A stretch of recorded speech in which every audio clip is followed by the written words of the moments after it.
오늘 모세의 승리의 노래에 대해서 말씀을 봅니다. 모세의 승리의 노래는 이스라엘 백성들이 애굽에서 노예로 살다가 430년 만에 애굽에서 나왔습니다. 그런데 바로가 자기 약속을 저버리고 다시 이스라엘 백성들을 뒤쫓아온 것입니다. 그런데 하나님께서는 희한하게 이스라엘 백성들을 빨리 멀리 바로가 쫓아오지 못할 지역으로 이끌어가지 않으시고 그들을 돌이키셔서 광야와 바다 가운데 갇히게 하셨어요. 우리 인생이 피곤하고 갇힌 바 된 그런 삶을 만날 수가 있는데 예수님을 믿고 성령의 인도하심을 받는 사람은 절대로 두려워해서는 안 됩니다. 하나님의 섭리가 있는 것이죠. 슬픔이 변하여 기쁨이 되는 것은 더 큰 기쁨을 주는 것입니다. 물론 그 사이에 마음이 좀 고생은 하긴 하지만 인생이 어려움 가운데 처했다가 성공하고 출세하면 그 기쁨이 말할 수 없지만 처음부터 밋밋하게 그와 같이 잘 먹고 잘 살으면 자기 인생의 고마움도 잘 모르고 별로 감격이 없는 것입니다. 그런데 하나님께서는 이스라엘 백성들이 다시 가던 길을 돌아와서 갇힌 바 되었을 때 바로가 이제 꼼짝없이 잡혔다. 오늘 19절의 말씀을 보면 원수가 말하기를, 이제 바로가 얘기하는 것이죠. 바로의 군대들이 내가 뒤쫓아 따라잡아 탈취물을 나누리라. 내가 그들로 말미암아 내 욕망을 채우리라. 내가 내 칼을 빼리니 내 손이 그들을 멸하리라 하였으나. 바로가 의기양양하게 뒤쫓아온 것이 이제 꼼짝없다. 그러나 하나님께서 홍해바다를 가르칠 줄을 어찌 생각이나 했겠습니까? 하나님은 바다를 가르치는 하나님이십니다. 바다가 갈라진 그 물벽이 쌓인 사이로 이스라엘 백성들이 통과할 것은 인간으로서는 오늘 우리가 성경을 이제 이 수천 년 전에 기록한 성경을 사람들이 읽고 많이 들었으니까 그런 일도 있는가 보다 그렇게 생각했지만 이 3400년 전에 이런 일은 있은 적도 없고 생각하지도 못한 것입니다. 그러므로 바로는 틀림없이 잡았다고 생각했는데 하나님께서는 바다를 가르시고 이스라엘 백성들을 이끌어내시고 다시금 바닷물이 덮쳐서 그들을 다 침몰해버렸어요. 10절에 보면 주께서 바람을 일으키심에 바다가 그들을 덮으니 그들이 거센 물에 납같이 잠겼나이다. 이 당시가 이제 후기 청동기 시대인데 이 후기 청동기 시대에도 납과 아연으로 합금을 만들었습니다. 그래서 납이 무거운 것을 이 당시도 잘 알고 있죠. 그래서 납덩이처럼 가라앉았다는 거예요. 그건 빠져나오지 못한 것이죠. 요즘에는 낚시줄을 어떻게 만드는지 모르겠습니다만 옛날에는 납덩이 조그만 것을 그렇게 낚시줄에다가 이제 붙어가지고 동네 그 시냇가에 가서 그와 같이 낚시를 하던 그런 기억이 있습니다. 대나무 꺾어가지고 낚싯줄을 사서 거기 납덩이를 이제 거기다 붙여야 돼요. 납이 그것을 끌어당기고 물속에 가라앉게 하는 거죠. 그런데 이 바로와 그 군대들이 납같이 가라앉았다는 것입니다. 그 위대한 하나님의 역사를 체험한 모세와 미리암이 하나님을 찬양했습니다. 그래서 모세의 찬양이 1절부터 18절까지 나오고 그 다음에 19절부터 21절까지 미리암의 노래가 나오는데 일단 그 모세의 그 노래, 승리의 노래를 우리가 보는 것입니다. 그 상황은 우리가 아는 얘기예요. 지금까지 이스라엘 백성들이 나오고 바다에 침몰하고 그 애굽의 군인들의 시체가 해변에 널리고 그걸 우리 이미 지난 시간에 살펴봤습니다. 그런데 오늘 이 말씀의 승리의 노래를 보면서 우리는 승리의 목적이 어디 있는지 그것을 깨닫는 것이 중요합니다. 그래서 15장에 모세가 승리의 노래를 한 후에 18절이 이게 이제 결론에 야훼께서 영원무궁하도록 다스리시도다. 사람은 위기에 빠지면 위기에서 벗어날 생각만 하는데 위기에서 벗어나면 하나님을 잊어버리고 자기 나름대로 살아가려는 그런 마음이 적지 않은 사람들에게 있습니다. 그런데 하나님께서 우리를 구원하신 목적은 영원토록 우리와 함께 사는 것이 목적이라는 것을 기억하시기 바랍니다. 자식을 공부를 잘 시켰어요. 그래가지고 인류대학 가고 뭐 정말로 탁월한 그런 것을 했어요. 그런데 그 자식이 물론 자식한테 무슨 뭐 효도를 바라는 것은 아닙니다만 그 자녀가 그와 같이 부모님은 먹지도 않고 옷 좋은 거 사입지도 않고 온갖 것 다 해가지고 자녀를 뒷바라지하고 최고 돈 비싼 학원에 공부시켜가지고 그렇게 해가지고 승승장구해가지고 인류 대학에 가고 또 대학에 간 후에도 또 뭐 어쨌든 토익이나 토플이나 온갖 그건 시험 본다고 준비하느라고 돈을 또 엄청나게 또 들여야 돼요. 해외 연수까지 또 시켜줬어요. 그러고 나서 승리하더니 부모님은 전혀 생각지 못하고 하지도 않고 자기가 똑똑하고 잘난 척 해가지고 자기 나름대로 그렇게 홀로 나가서 살아가면 부모님이 자식을 원망하지는 않을지라도 그 서운함은 말할 수 없죠. 내가 이러려고 자식을 키웠나? 자식은 부모님을 이제 생각지도 않아. 이미 지나갔으니까 상관없습니다만 어버이날 전화도 안 해. 신경 쓰지도 않아요. 그리고 자기가 성공한 것은 자기가 똑똑해서 성공한 그것밖에 생각을 안 해요. 물론 자식을 우리가 어떤 그런 뭐 부모를 섬기라는 목적을 가지고 그렇게 키운 건 아니지만 그렇게 자식이 성장하는 사람이 있다면 그것은 도의적으로도 올바르지 못하고 가정적으로도 바람직하지 못하죠. 우리가 발등에 불이 떨어졌으면 하나님 앞에 부르짖어 기도하는 것입니다. 그러면 하나님께서 발등에 불을 꺼주고 우리를 도와주셨는데 그러면 발등에 불이 꺼졌으면 이제 하나님 감사합니다 하고 뛰어나가서 내 맘대로 사는 것이 하나님의 목적이겠습니까? 오늘 이 모세의 노래는 승리의 노래인데 바다에서 하나님의 역사로 말미암아 승리한 것만으로 이 시가 끝나지가 않고 시의 마지막은 야훼께서 영원무궁하도록 다스리시도다. 이게 결론이에요.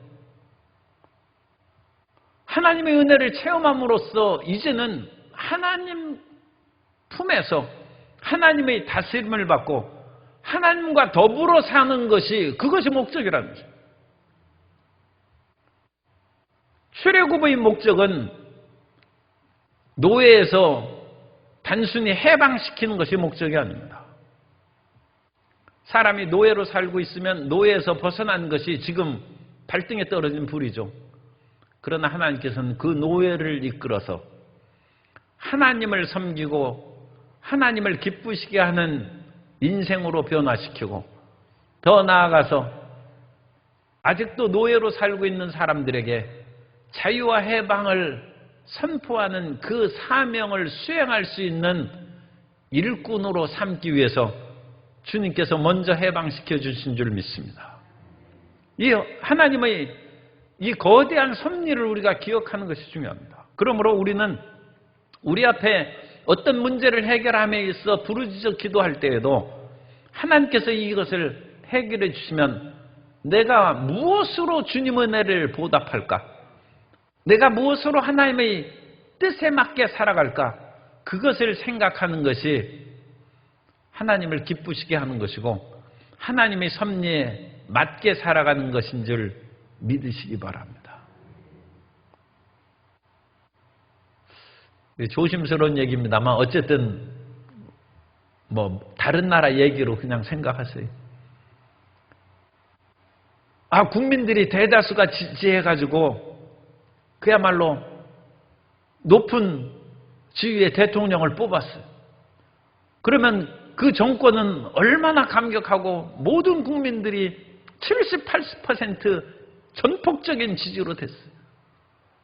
그럼 뽑아놓고 그 정권이나 그 지도자는 그 안에 안주해서 내가 정말로 얼마나 사랑받고 존경받는 사람인가, 그거 자랑만 하고 있으면 되겠어요? 아니면 그것을 감사하게 생각하면서 모든 국민들이 이전의 어떤 정권보다 더 평안하게 잘 사는 나라를 만드는 그것을 바라겠습니까? 자기 도취에 빠지고 자기의 승리를 구가하는 그 속에 임기 세월을 보내면 헛되게 그야말로 시간을 보낸 것이죠. 온 국민을 평화롭고 그야말로 영원무궁토록은 아니더라도 잘 살고 행복한 나라를 만드는 그것을 위해서 지지하고 힘을 준 것이 아닙니까? 하나님께서는 일마다 때마다 우리에게 은혜를 내리시고 응답하시는데 그것으로 인하여 승리의 노래를 부르는 그것으로 끝나서는 안 됩니다. 하나님이 나에게 응답하시고 치료해 주셨구나. 나를 합격시키고 승진하게 해 주셨구나. 그것으로 끝나면 안 됩니다. 하나님의 다스림을 받고 하나님께서 원하신 일을 행하는 하나님의 자녀로 전진해 나아가야 될 줄로 믿습니다.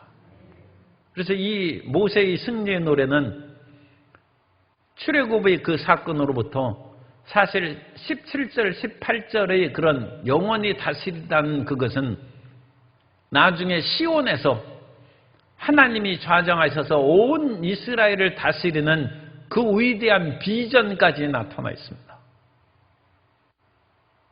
그래서 바다에서의 승리 노래로 그치는 것이 아니라 광야를 지나서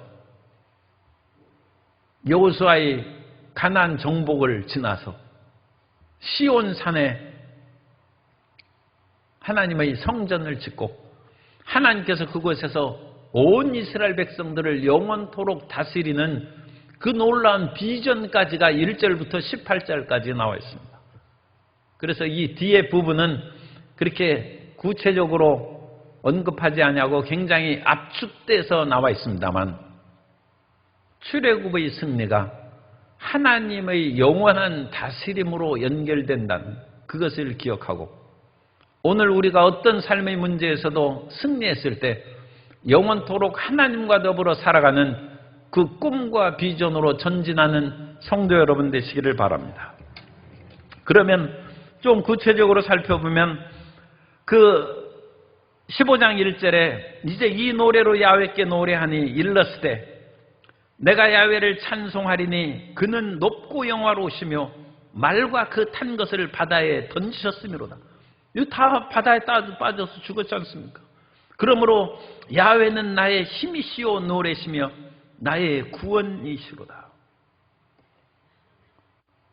이스라엘 백성들이 건진받을 데가 없어요. 그런데 하나님이 힘이시고 구원이셔서 바로와 그 당시 애굽의 가장 강력한 그 군대들을 가만히 서서 물리치는 그 놀라운 역사를 이스라엘 백성들이 경험한 것입니다. 그러므로 하나님은 싸움을 잘하시는 용사라는 것입니다. 그래서 3절 야훼는 용사시니 야훼는 그의 이름이시로다.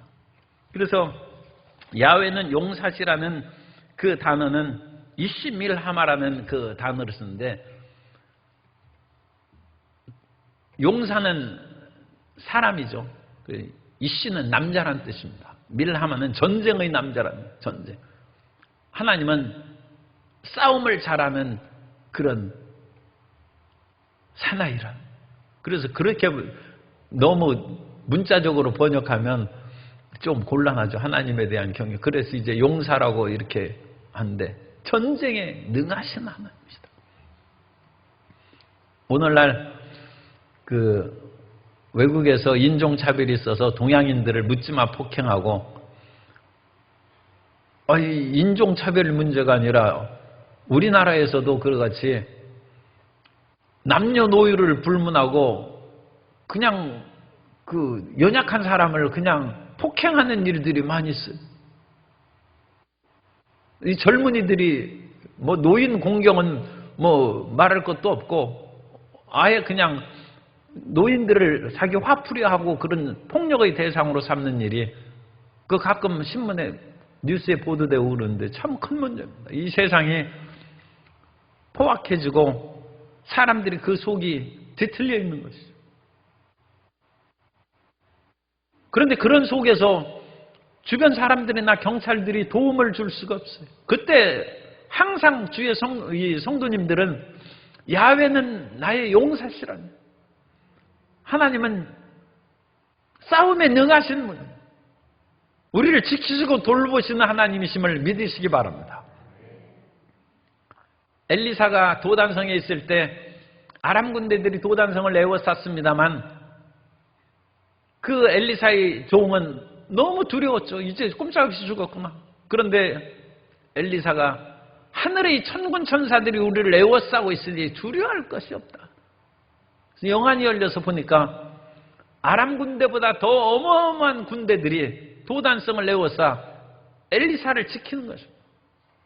어느 선교사가 아프리카에 가서 선교할 때 그 아프리카의 부족은 식인의 습관이 있었어요. 옛날 얘기죠. 그래서 잘못하면 잡혀먹을 수가 있어요. 그런데 어느 날 그 식인 부족이 밤에 몰래 와가지고 그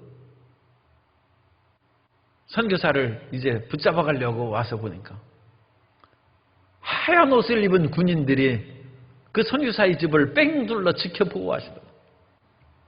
아니, 언제 저렇게 많은 군인을, 그렇게 호위병들을 거기에다가 둘러 진쳤나.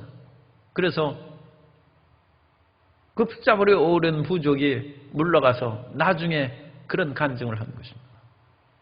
하나님은 용사시고 주님께서는 천군 천사들로 우리를 지켜 보호하십니다.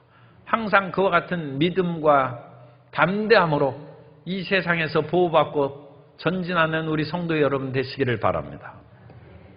그리고 하나님께서 용사시라 4절 바로의 병거와 그의 군대를 바다에 던지시고, 이런 표현이 지금 계속 여러 번 나오죠. 그리고 5절에서는 깊은 물이 그들을 덮으니 그들이 돌처럼, 아까는 납덩이처럼이라고 했는데 돌처럼 가라앉았다.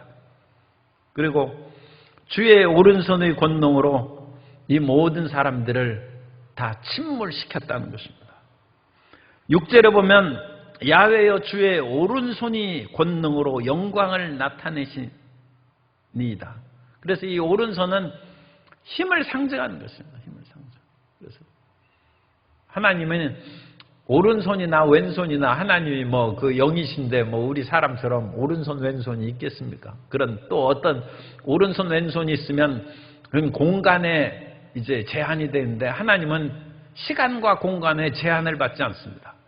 그렇지만 이런 것들은 이제 오른손이 대부분 고대 세계에도 그렇고 오른손잡이가 옛날부터 많았나 봐요. 그러니까 오른손이 힘이 있죠, 사람들이. 왼손잡이는 왼손이 힘이 있으니까 하나님은 왼손잡이면 하나님은 나의 왼손입니다. 그렇게 해도 돼요. 어쨌든 이건 힘을 상징하는 그런 표현이니까 요즘에는 이제 오른손이나 왼손이나 차별 없이 똑같이 그렇게 생각하시면 됩니다. 그래서 하나님의 권능입니다. 하나님의 권능으로 주의 오른손이 원수를 부수시나이다. 그리고 하나님께서는 원수를 부실 때 아무나 그와 같이 하나님께서 심판하시는 것이 아니라 하나님의 뜻을 거스르는 자들을 심판하신답니다. 7절에 보면 주를 거스르는 자를 엎으시니이다. 바로가 10번이나 재앙을 하면서도 끊임없이 그 마음을 강팍하게 해서 하나님의 뜻을 거역한 것입니다. 그리고 10번째 재앙이 끝났음에도 불구하고 그 마음의 강팍함을 던져버리지 않자 아예 바다에 그 모든 바로와 그의 군대들을 수장시켜버립니다. 하나님을 거역하고 그 뜻을 어기는 것은 불행한 것입니다. 그러므로 우리는 하나님의 뜻에 순종하고 그 뜻에 부응하는 마음을 가져야 될 줄로 믿습니다. 우리가 우리 주장으로는 사람들 사이에서는 갈등을 갖고 다툴 수가 있어요. 그런데 그와 같은 삶의 태도와 방식이 기도할 때나 말씀을 읽을 때도 나타날 수 있습니다. 하나님의 말씀을 읽으면서 성경은 이렇게 쓰여 있지만 나는 이런 식으로는 못 삽니다. 그게 주의 뜻을 거스르는 것입니다. 그걸 어떻게 하느냐? 제가 20대 때 성경을 읽으면서 그런 생각이 종종 났어요. 성경대로 난 이거 못합니다. 나중에 알고 보니까 내 마음의 고집과 내 어리석은 생각으로 하나님의 뜻을 거역하는 거예요. 그래서 성경을 읽으면서 거슬리는 일들이 종종 있었어요.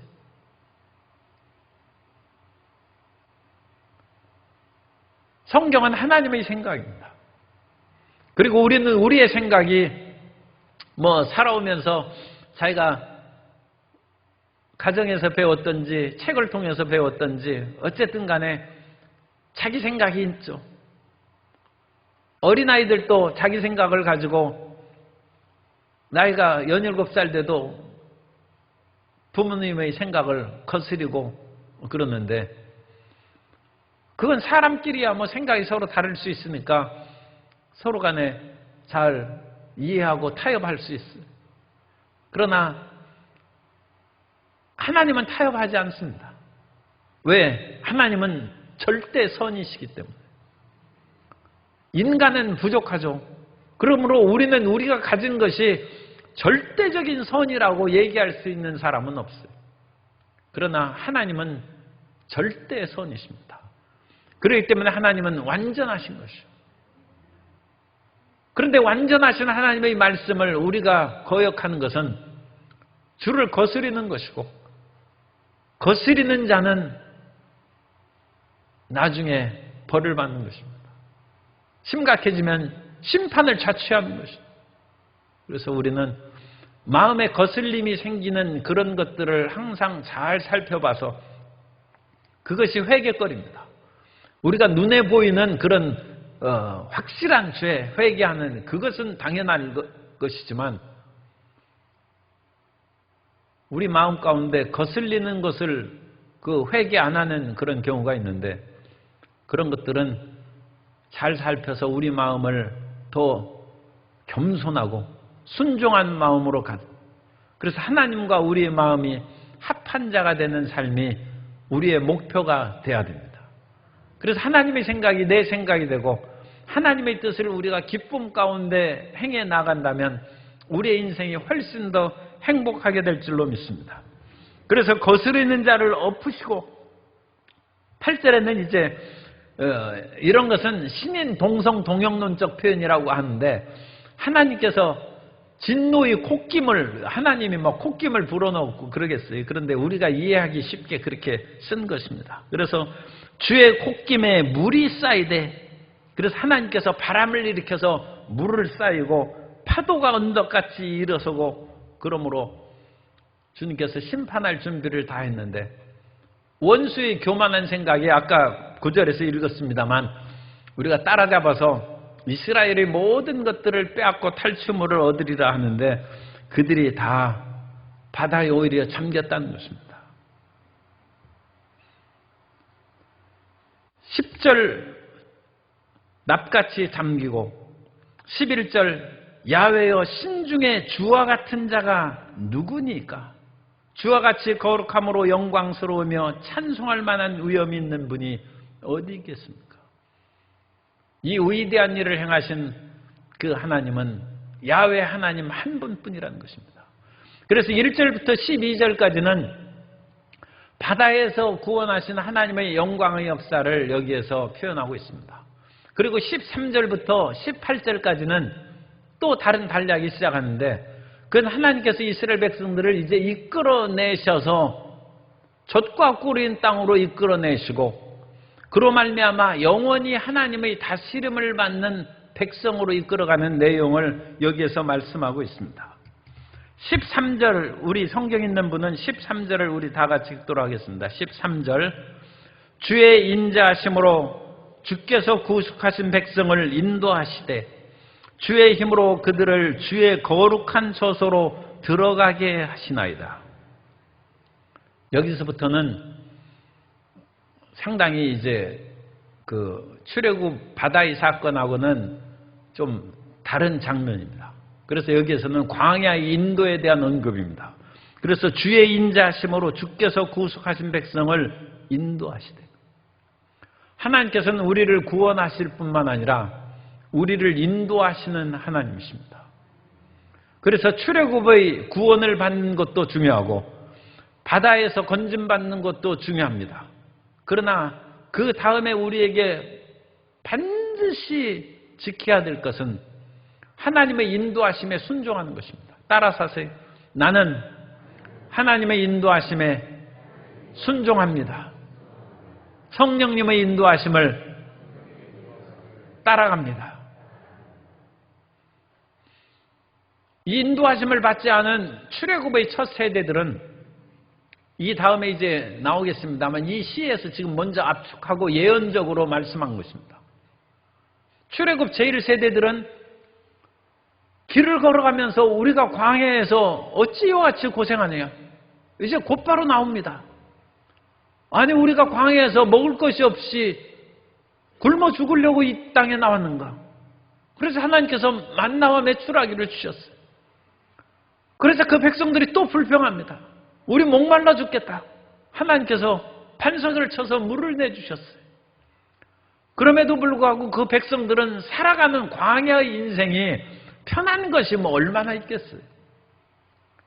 그런데 가는 길마다 감사하는 생각은 조금도 없고, 자기들은 지금 노예로 매맞아서 죽을 뻔한 그런 백성들입니다. 그 백성들이 건짐받았으면 하나님의 은혜로 살아난 것을 그냥 평생 감사하고 살아야 되는데, 차라리 애굽에 있는 것이 낫지 않을까? 고기 먹고 싶으면 노예로 살지만 고기 가마에서 고기 좀 먹는 것이 낫지 않을까? 일마다 때마다 인도하심을 거역합니다.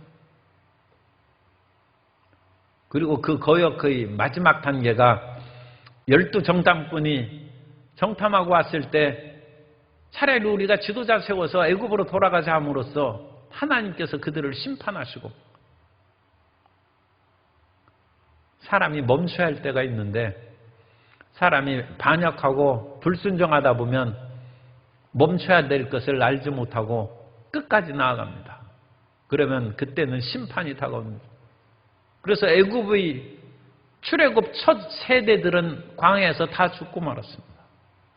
오늘 우리가 천성을 지금 향해서 나아가는데, 지금 우리가 인도하심을 받고 나아가는 것입니다. 예수님 믿고 구원받은 그 놀라운 은혜를 우리가 항상 기억하면서 성령의 인도하심에 순종하는 우리가 되어야 될 줄로 믿습니다. 그래서 이 인도하심을 따라서 쭉 나아갈 때는 주변에 끊임없는 적들이 있는데, 우리가 예수님을 믿고 나아가는데 원수가 없는 것이 아닙니다. 이스라엘 백성들이 나아가는 그 길에도 원수들이 많이 있어요. 그래서 14절에 보면 여러 나라가 듣고 떨며 블레셋 주민, 에돔 두령, 모압 영웅, 가나안 주민이 다 낙담하나이다. 이스라엘 백성들이 젖과 꿀인 가나안 땅을 차지하기까지 나타난 그런 여러 종족들을 일부만 기록한 것입니다. 그래서 이 수많은 종족들을 만날 건데, 그런 종족들이 오히려 하나님이 함께 계심으로 말미암아 낙담하고 두려워한다는 것입니다. 우리는 원수들을 두려워하는데 원수들이 오히려 우리를 두려워한다는 거예요. 사람들이 예수님을 믿고 귀신이 이렇게 오면 덜덜 떨고 그러죠. 그런데 우리 예수님 믿는 사람이 가면 원래 귀신이 떱니다. 가끔 신접한 사람들이 당신 예수님 믿는 사람이 와가지고 이게 신이 못 내려오니까 빨리 나가라, 딴 데 가시오 하는 그런 얘기를 우리가 듣곤 하지 않습니까? 그런 것처럼 귀신이 예수님 믿는 사람 보고 떠는 것이죠.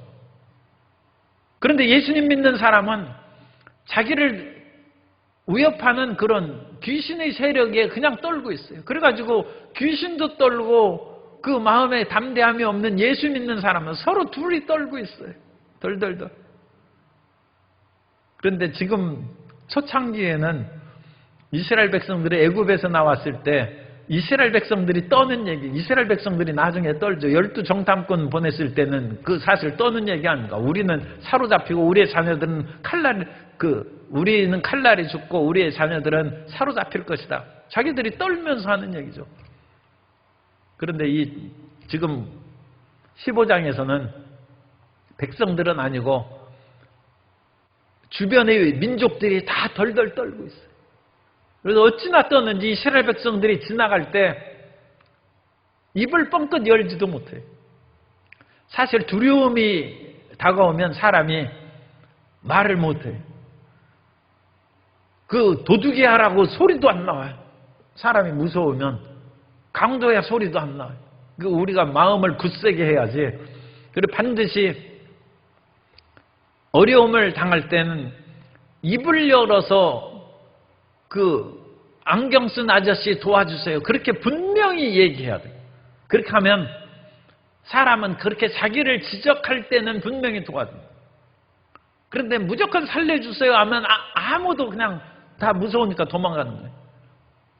그러나 하얀 옷을 입은 사람 또는 모자를 쓰고 있는 분명히 누구를 지적하면 사람은 그 말에 힘을 얻어서 자기를 도와준다.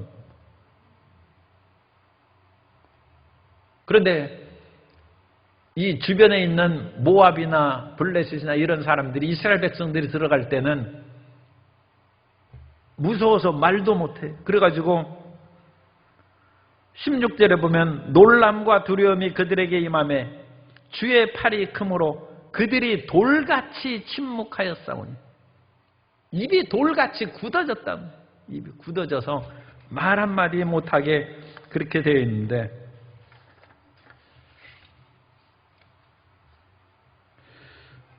표준 세번역으로 출애굽기 15장 16절을 읽어드리면 그들이 모두 공포와 두려움에 사로잡혀 있습니다.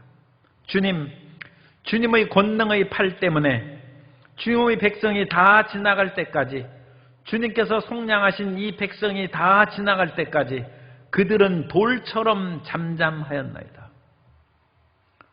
우리 성도 여러분은 담대한 마음을 가지시기 바랍니다. 우리가 어떤 일을 행할 때 우리의 주변에 있는 위협하는 사람들이 두려워한다. 왜냐하면 하나님이 우리와 함께 계시기 때문에. 그래서 입을 뻥끗하지도 못해. 그들이 돌처럼 잠잠한다. 우리가 다 지나갈 때까지 원수가 결코 우리를 손대지 못하고 만지지도 못하게 될 줄로 믿습니다. 그래서 이스라엘 백성들이 이 광야를 통과하고 하나님의 은혜 가운데 17절, 18절은 거룩한 처소에 온, 그래서 17절에 보면 주께서 백성을 인도하사 그들을 주의 기업의 산에 심으시리이다. 이 기업의 산은 여기에서 명확하게 언급이 되지 않았습니다만 시온산으로 그와 같이 많이 해석을 합니다. 그리고 예루살렘에 이미 들어옵니다. 그래서 이 승리의 노래를 하면서 모세는 예언적인 메시지를 이미 다 하나님의 인도하심을 끝까지 따라 나아가면 한 사람도 광야에서 잃어버린 바 되지 아니하고 하나님의 기업의 산에 이를 것이다. 그리고 하나님의 목적이 그것입니다. 하나님의 목적은 바다에서의 구원을 베푸시고 온갖 기사와 이적을 행하신 그 목적은 시온산에서 하나님하고 같이 살긴 하는 것이 목적이에요. 자녀라고 하면 그렇고 어쨌든 남편을 자꾸 출세시키고 열심히 무슨 어릴 때 결혼해서 어쨌든 간에 남편 어릴 때 조선시대에 생각하는데 남편한테 열심히 뒷바라지하고 과거 공부 열심히 해서 과거 급제하면 그 남편이 과거 급제했다고 어디 딴 데로 가면 되겠어요? 그 아내하고 평생 함께 행복하게 살아야죠. 그죠? 온갖 것을 인도하시고 어려움 가운데 그 남편을 돌봐줬으면 그 조광지처하고 평생을 행복하게 살아야 될 거 아닙니까? 하나님께서 애굽의 노예에서 이스라엘 백성들을 이끌어내시고 온갖 어려움에서 바다에서 구원하시고 광야의 위험에서 돌보시고 만나와 메추라기를 먹이시고 살려주셨으면 하나님의 영원한 시온산에서 하나님과 더불어 영원히 행복하게 사는 것이 하나님의 목적이신 줄 믿습니다. 그러므로 우리는 문제가 다가왔을 때 문제만 해결하지 말고 그 문제의 해결을 통하여 하나님의 사랑을 깨닫고 하나님과 영원히 더불어 살 결심을 하게 되시기 바랍니다. 그래서 문제가 해결되면 하나님께 잡히는 거예요. 그러니까 그런 사람은 없겠지만 하나님하고 같이 살고 싶지 않으면 그거 문제 해결해 달라고 할 것도 없어요. 하나님이 해결해 주면 하나님한테 빚진 것이고 그건 은혜로 주신 것이지만 합니다만 그건 하나님의 절대 선을 위한 것입니다. 딴 생각하지 말고 하나님과 더불어 평생 함께 사는 우리가 되어야 될 줄로 믿습니다. 그래서 그 시온산에서 영원한 평화와 행복 가운데 살아가는 것이 출애굽의 승리의 목적이고 바다에서의 구원의 목적입니다. 그리고 우리가 분명히 기억해야 될 것은 천국은 예수님과 더불어 영원히 함께 사는 것입니다. 천국은 맛있는 거 먹고 놀고 자는 것이 아니라 주님을 평생 예배하고 영원토록 주님을 찬양하고 사는 것이 천국인 줄로 믿습니다. 우리 마음에 세상에 대한 모든 거역과 거슬림, 유혹과 미련을 떨쳐버리고 예수 사랑하는 마음으로 살아감으로써 이 땅에서도 하나님께서 일마다 때마다 도우시고 우리의 가는 모든 길을 인도함을 받고 영원토록 주님과 더불어 행복하게 살아가는 주의 귀한 자녀들이 다 되시기를 예수님 이름으로 축원합니다.